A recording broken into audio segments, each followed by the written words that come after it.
সবাইকে জুজু আমার নতুন আরেকটা ভিডিওতে আপনাদেরকে সকলকে স্বাগতম। আজকে আমি বানাবো চাকমাদের সে বিখ্যাত জনপ্রিয় বাচ্চুরি মালাই।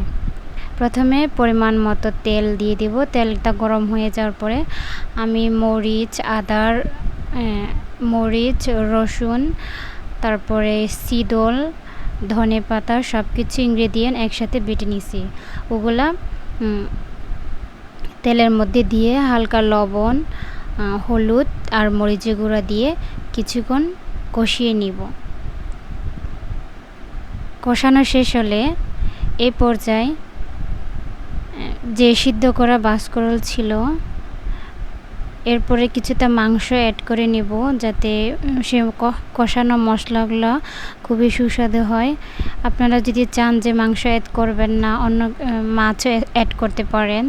তবে এখানে আমরা যেভাবে করি ওইটা হচ্ছে মরিচ ভর্তাই শুধু করি। আজকে একটু আরও খেতে সুস্বাদু হওয়ার জন্য আমরা মাংস অ্যাড করেছি। আপনারা চাইলে শুকনো মরিচ দিয়েও করতে পারেন। এরপরে যে আমরা বাঁশকরলগুলো সিদ্ধ করে রেখেছি, ওই সিদ্ধ বাঁশকরলগুলো আর কাঁকরোল যেটা সিদ্ধ করে রাখছে, বাঁশকরল অনেক পরিমাণে কম বিধায় আমরা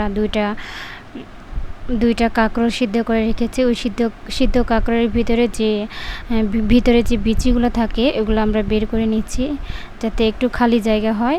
আর আমরা যে খালি করছি ভিতরে যে বিচিগুলো বের করে দিয়েছি, ওইখানে আমরা প্রত্যেকটা বিচিগুলো বের করে দেওয়ার পরে পর্যায়ক্রমে এরপরে আমরা যে খালি করছি ওইখানে আমরা এখন যে ভেজে রাখা মশলাগুলো রয়েছে ওই মশলাগুলো এখন ওই ভিতরে আমরা ভিতরে ভরবো। আপনারা যদি আপনাদের হাতে কাছে যদি বাঁশকরল না থাকে, সবসময় তো আর বাঁশকরল পাওয়া যায় না, আপনারা কিন্তু পটল বা এরকম কাঁকরোলও ইউজ করতে পারেন।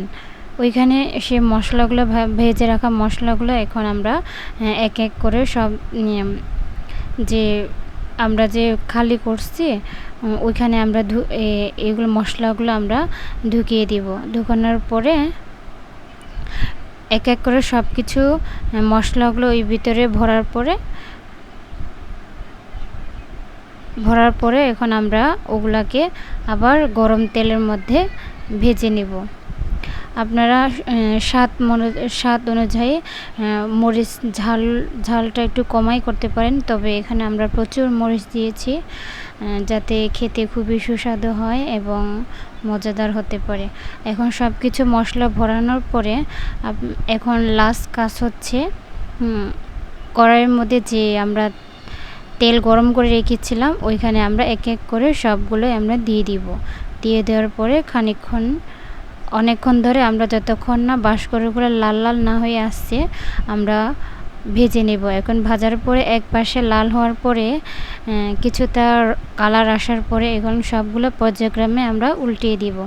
উল্টে পাল্টে দেওয়ার মানেটা হচ্ছে বাঁশকরলটা যাতে এক পাশে পুড়িয়ে না যায় এবং সম্পূর্ণ সাইডে যাতে সুন্দর করে ভাজা হয় সেভাবে আমরা ভেজে নেব। এভাবে ভাজতে ভাজতে যখন সবগুলো ব্রাউন কালার চলে আসবে এরপরে আমরা এক এক করে উঠিয়ে নিব। একটা প্লেটের মাধ্যমে আমরা এগুলোকে উঠিয়ে নিচ্ছি। এরপরে গরম ভাতের সাথে পরিবেশন করার পালা। আপনারা চাইলে ঘরে বসে কিন্তু আমাদের এই রেসিপিটা ফলো করতে পারেন, তবে অনেক মজা হয়। আমরা যখন এটা গরম ভাতের সাথে সার্ভ করছি এরপরে কিন্তু আমাদের খেতে খুবই ভালো লাগছে। এরপরে যে কাঁকরোলটা আমরা মশলাগুলো ঢুকিয়েছিলাম ওইটাও আমরা ভেজে নেব, ঠিক বাঁশকরলের মতো করে। ভাজানোর পরে এগুলাকে আমরা পরবর্তীতে আমরা এটা ভাতের সাথে খাবো। আপনারাও চাইলে আমাদের সেই আদিবাসীদের সেই লাইফস্টাইল যে খাবারগুলো রয়েছে ওগুলো যদি প্রত্যেকদিন ভিডিও পেতে চান তাহলে আমাদের ভিডিওটি লাইক, কমেন্ট, শেয়ার করে পাশে থাকবেন। Tata, bye bye.